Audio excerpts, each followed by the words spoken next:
Excellencies, honorable guests, ladies and gentlemen, I'm truly delighted to join you all here today to celebrate Africa Day. Our relationship, our connect, our empathy is truly special. Many of you would be aware of the deeply held view in this country that our independence would not be complete until Africa secured hers. Today, that logic extends to development, to prosperity, and to progress as well. When we speak of food, health, and energy security, it is not just a concern about our national prospects. It is equally about the challenges that Africa faces and the solutions that could emerge from international partnerships. The COVID experience was deeply scarring for all of us, but most of all for Africa. The vaccine apartheid was accentuated by travel restrictions and followed by financial decisions which hurt the continent very deeply. Assessing the dismal state of progress on realizing SDGs, the picture is most difficult when it comes to Africa. So these are indeed difficult times and challenging circumstances, but all the more reason for India and Africa to stand together firm and fast. I am sometimes asked the question about the Global South, of which we, India and Africa, are two key segments. My reply has always been that those who raise queries about the Global South will never understand it, and those who get it will never raise questions. So, Excellencies, ladies and gentlemen, let me underline that today is an occasion for us to express our solidarity, our friendship, our partnership with Africa. India has always been and will always be with Africa. Having said that, I must also fully recognize the profound transformations underway, economic, social, and political, as Africa steadily emerges as the continent of the future. We have the fullest confidence that the nations of Africa will overcome every obstacle and realize their destiny. As they do so, it is imperative that along with their freedom, they are also given their due and rightful place in international platforms. In keeping with its long-standing espousal of the African cause, it was natural that India, in its G20 presidency, pushed for African Union's full membership of the G20. The same spirit guides our approach to the reform of the United Nations, especially the Security Council. We believe that Africa should be represented in line with the Ezulwini Consensus and the CFTA Declaration. We also affirm our commitment in advancing Africa Development Framework Agenda 2063, aimed to provide a better, secure, and sustainable future for the people of Africa. Friends, our engagement has been guided by the 10 principles enunciated by Prime Minister Modi, which reaffirm that Africa's goals and agenda are India's priority. Unlike extractive models of engagement, India believes in an inclusive, demand-driven development cooperation by way of building local capacity and creating local opportunities, ensuring that African countries not only benefit from investments, but also develop self-sustaining growth ecosystems. India is committed to the overall development of Africa by keeping our markets open, sharing our experiences with the digital revolution to support Africa's development, improving delivery of public services, spreading education and digital literacy in Africa, strengthening African agriculture, and working with African nations to keep the oceans open and free for the benefit of all nations. Demonstrating our commitment to Africa, we have expanded our diplomatic footprint in recent years with opening of 17 new diplomatic missions, bringing the total number of Indian missions in the continent to 46. Friends, in the spirit of Vasudhaiva Kutumbakam, the world is a family, India has placed development cooperation and capacity building programs at the core of its partnership. India has also been in the forefront of offering training to African candidates under its flagship ITEC program. Over 37,000 Africans have been trained in India under the ITEC and ICCR scholarships in the last 10 years. The Indian Institute of Technology in Zanzibar, Tanzania, the National Forensic Science University in Uganda, the Entrepreneurship Development Center in Rwanda, and various centers of information technology in several countries testify to our commitment to advancing education in African countries. India also remains steadfast in its commitment to develop Africa's connectivity and infrastructure.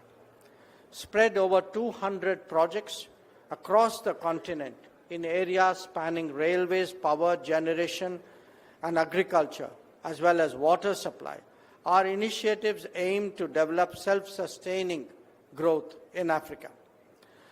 In the last decade, we have extended more than 700 million grant assistance to African countries, which include cancer therapy machines like Babatron, medical equipment and medicines, including during the COVID through our Vaccine Maitri program, ambulances and indigenously made low-cost artificial limbs called Jaipur Foot, and which have actually benefited more than 13,000 patients in 21 African countries, as well as food grains to combat drought-like situations. Excellencies, distinguished guests, today, India is Africa's fourth largest trading partner, with bilateral trade of nearly $100 billion. Indian companies have made substantial investments, nearly $75 billion, across the continent in areas from pharmaceuticals, IT, automobiles, banking, and mining. India looks forward to the possibilities that Africa's CFTA could open up for a deeper economic integration of Africa with global value chains.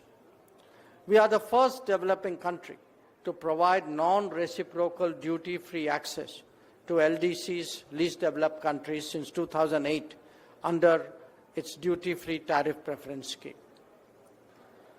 At the same time, our security cooperation is driven by principles of free and open sea lanes of communication, of zero tolerance for terrorism, of peace building in Africa, and of creation of local capacity.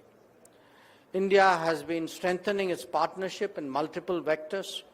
Recent transitions from Sagar to Mahasagar, the launch of IK May 2025, and a growing cooperation in anti-piracy as well as search and rescue and HADR operations. These are all a testament to our global commitment to peace and a stable Indian Ocean region, which is so important for Africa. As I noted earlier, India strongly advocates a greater voice for Africa in global institutions and indeed in global discourse. Driven by the spirit of South-South cooperation, we encourage participation of African nations in the International Solar Alliance, in the Global Biofuel Alliance, in the Coalition for Disaster Resilient Infrastructure, and in the International Big Cat Alliance. As a technology partner, India stands ready to share its own experiences of digital governance and India Stack. Our close collaboration with many African nations has already started yielding results, and the launch of UPI and digital national IDs, enabling digital payments and greater financial inclusion, are proof of this.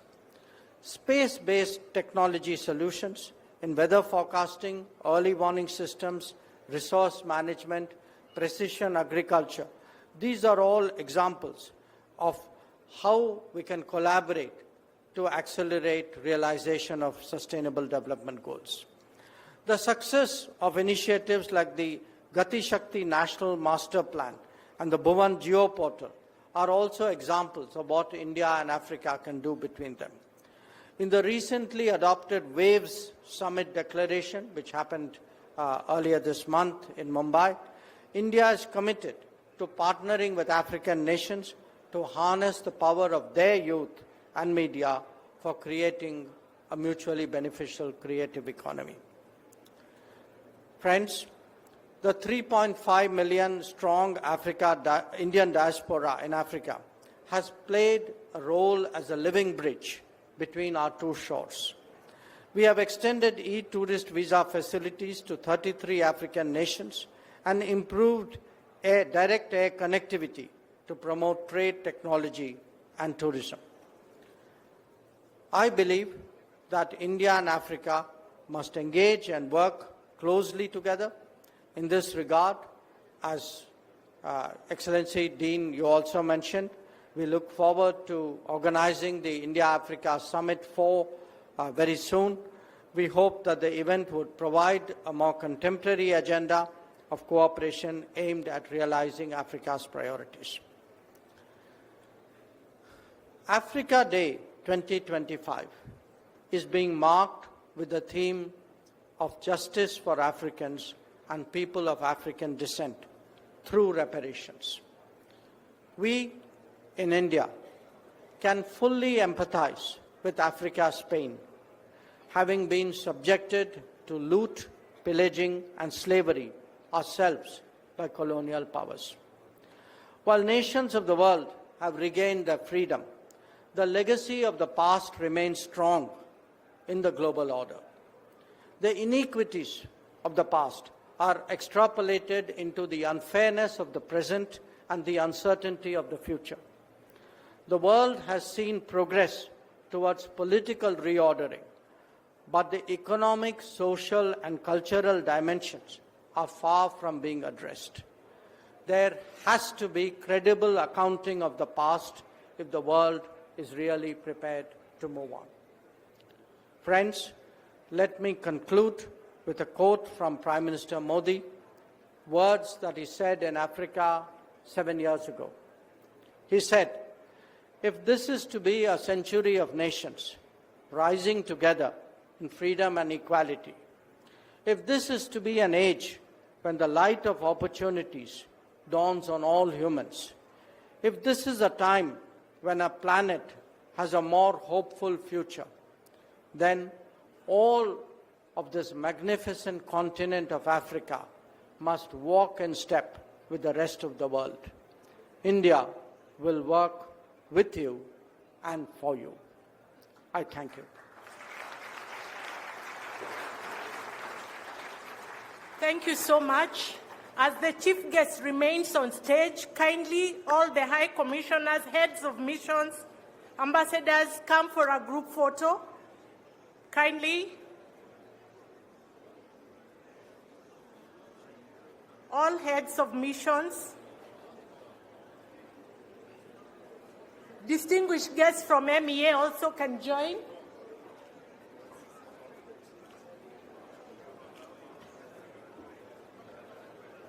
MEA team can also join us.